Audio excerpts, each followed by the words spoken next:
Namaste, world raisers. Roger here. I'm back for another solo video. Sabina is still away. So today I want to watch PM Modi at the Global Buddhist Summit. Dalai Lama to attend. So this is by the channel, the news channel, First Post.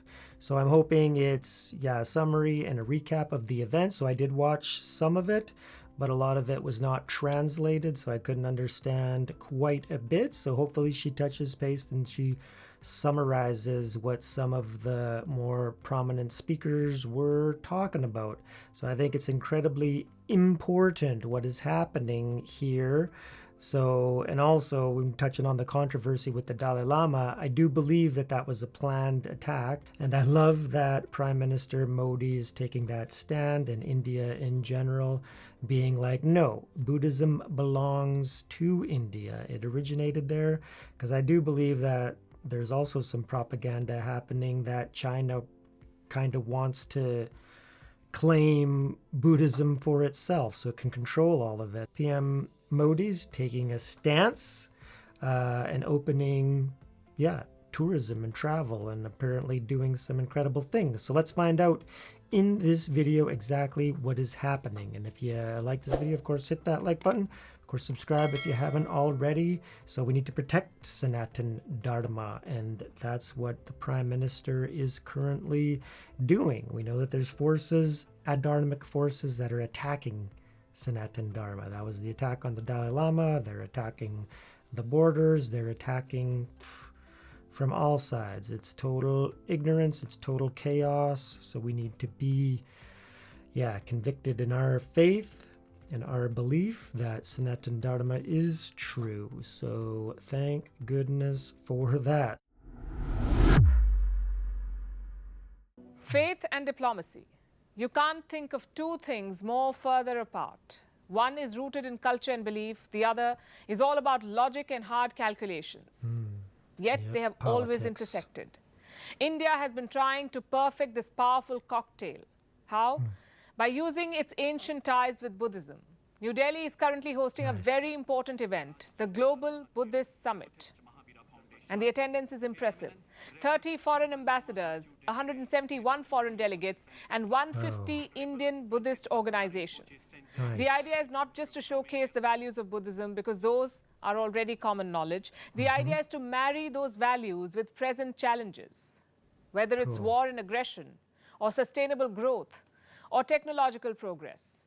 Prime Minister Narendra Modi delivered an address on the first day of the summit. He said that Buddha's teachings offer solutions to world problems. Listen to this. आधुनिक विश्व की ऐसी कोई समस्या नहीं है जिसका समाधान सैकड़ों वर्ष पहले बुद्ध के उपदेशों में हमें प्राप्त न हुआ हो। आज दुनिया जिस युद्ध और अशांति से पीड़ित है, बुद्ध ने सदियों पहले इसका समाधान दिया था। Now, this is a Buddhist gathering, so the obvious question is, where is the world's top Buddhist leader, the Dalai Lama?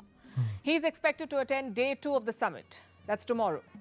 And rest assured, China will blow a fuse. In 2011, the Dalai Lama had addressed a similar gathering in New Delhi, and Beijing was furious. They cancelled border talks with India soon after. So expect a similar tantrum tomorrow.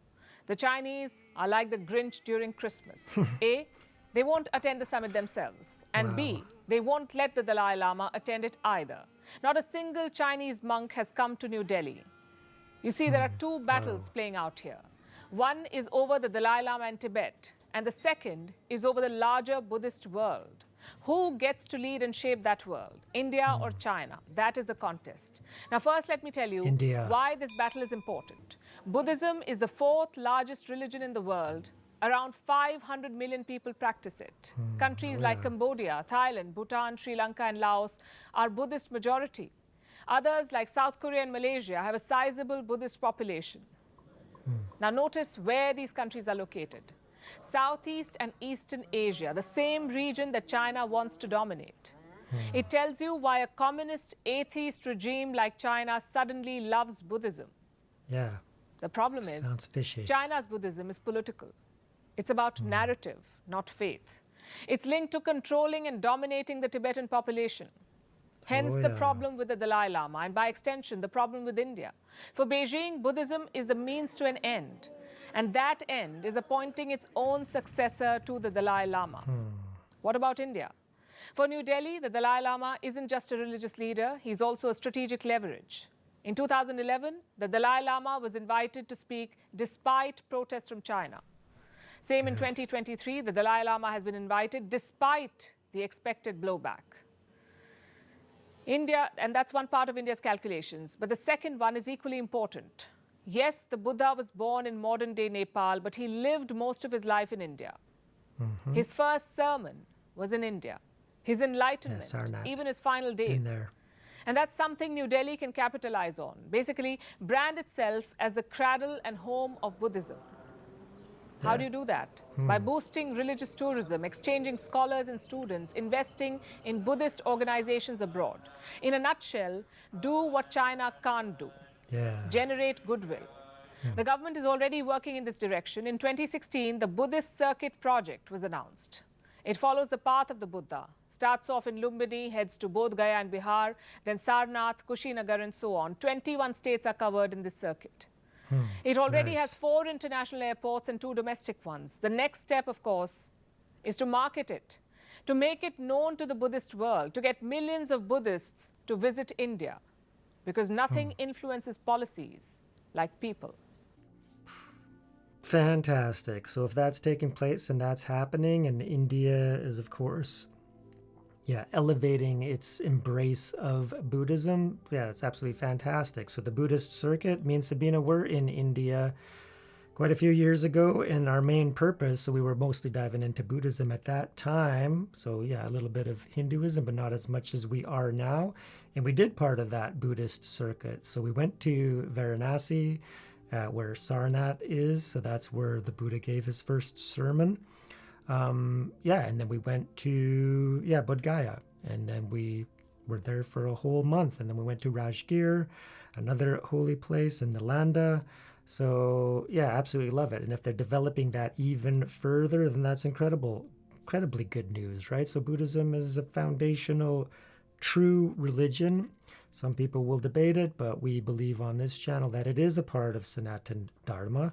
The Buddha, he was a Sanatana Dharma. Is coming from that lineage, that tradition. He was, very much a part of it. Sanatana Dharma at that time covered a big area. Prime Minister Modi's on board with it and, reinvigorating it despite what the Chinese are trying to do. So they're very much a political agenda. They just want to control everything. And she made a good point. It's like they're atheist, communist, yet why are they so interested in Buddhism all of a sudden, right? So they invaded Tibet, to the point where many people had to flee, and now there's Tibetan refugees all over the world. And the Dalai Lama in Dharamsala, creating a home there for all the Tibetan people and the refugees, and India welcoming them with open arms. So now with the whole controversy with the tongue incident, that was obviously an attack on not only the Dalai Lama, but Buddhism in general. It just goes to show that, the Chinese are very upset. They want to control everything. Good on India and the Prime Minister hosting the summit, not backing down. It's incredibly important. Thank you so much for joining me. Let me know what you think down in the comments. Is there going to be a good Buddhist revival? Love to see a whole bunch of, Buddhist tourists coming into India. It's going to be great for the economy. It's going to be great for the tourism industry, and it's going to be great for practice, right? The more people that adopt Sanatana Dharma in whatever form is good for the whole. And then when me and Sabina come to India, of course, we're going to be checking out everything, right? Buddhism, Sikhism, of course, Hinduism, Sanatana Dharma, and all of that. So Jainism, we don't know anything about that yet, really. So it's part of it, part of the culture, part of the heritage, part of the diversity and the umbrella of Sanatana Dharma. So this is very good news for the world. So we need to be accepting and tolerant and understanding that diversity is a good thing. There's many paths, many ways. Prime Minister Modi saying that the Buddhist teachings, they offer real world solutions in this day and age. And having studied the Buddhist teachings, I 100% agree with that.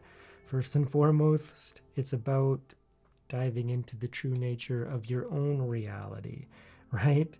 So coming from the point of view of I don't know, right? So you seek the truth, you practice the teachings, you practice meditation, yoga, and the various disciplines, and then seek the truth. And that leads to raising your level of consciousness and raising the world. So thank you so much. Let me know what you think down in the comments.